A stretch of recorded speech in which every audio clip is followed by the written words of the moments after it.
બોટાદના ગઢડા ખાતે ગોપીનાથજી મંદિરના ટેમ્પલ બોર્ડની 5 વર્ષ પૂર્ણ થતાં ફરી આવતીકાલે ચૂંટણી યોજાવા જઈ રહી છે, જેને પગલે વહીવટી તંત્ર દ્વારા ચૂંટણીને લઈને તૈયારીઓને આખરી ઓપ આપવામાં આવી રહ્યો છે।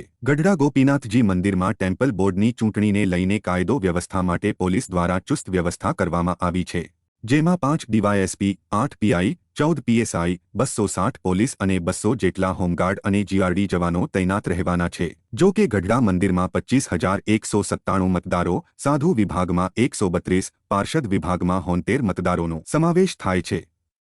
ચૂંટણીમાં ટોટલ 31 મતદાન મથકો બનાવવામાં આવ્યા છે, ત્યારે આવતીકાલે દેવ પક્ષ અને આચાર્ય પક્ષના ઉમેદવારો વચ્ચે જંગ જામનાર છે અને મતદાન થનાર છે।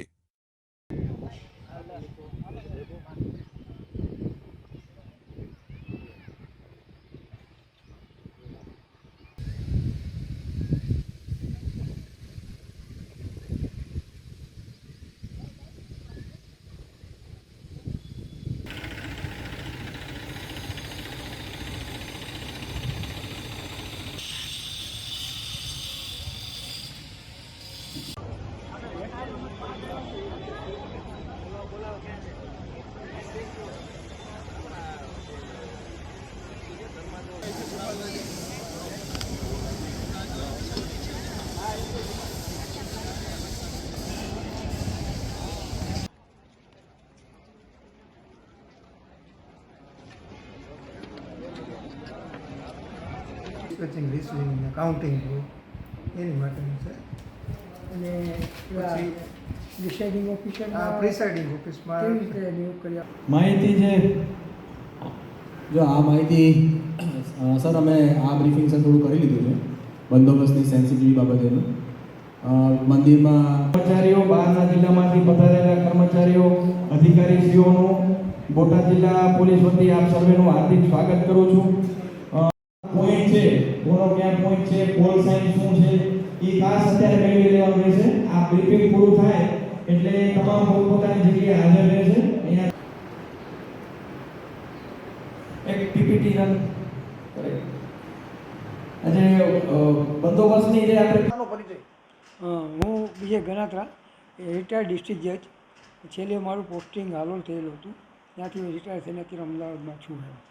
મને ગોપીનાથજી દેવ મંદિર ટ્રસ્ટ દ્વારા ઇલેક્શન ઓફિસર તરીકે મૂકવામાં આવેલ છે, નિમણૂક આપવામાં આવી છે અને ત્યારથી હું કાર્યરત આ ટ્રસ્ટના મંદિરની ચૂંટણી સ્કીમમાં છું। સાહેબ, 21 તારીખે ટ્રસ્ટની જે ચૂંટણી યોજાવાની છે તેમાં ખાસ તો કેટલા મતદારો નોંધાયેલા છે, કેવા પ્રકારનું આયોજન છે અને કેટલા મતદાન મથકો તૈયાર કરવામાં આવ્યા છે?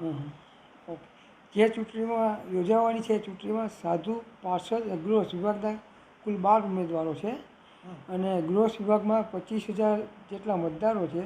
આ ચૂંટણી માટે ગૃહસ્થ વિભાગનું ચૂંટણી મતદાન મથક લક્ષ્મીવાડી ખાતે આવેલું છે, જ્યાં ત્યાગી વિભાગનું મંદિર ખાતે આવેલું છે।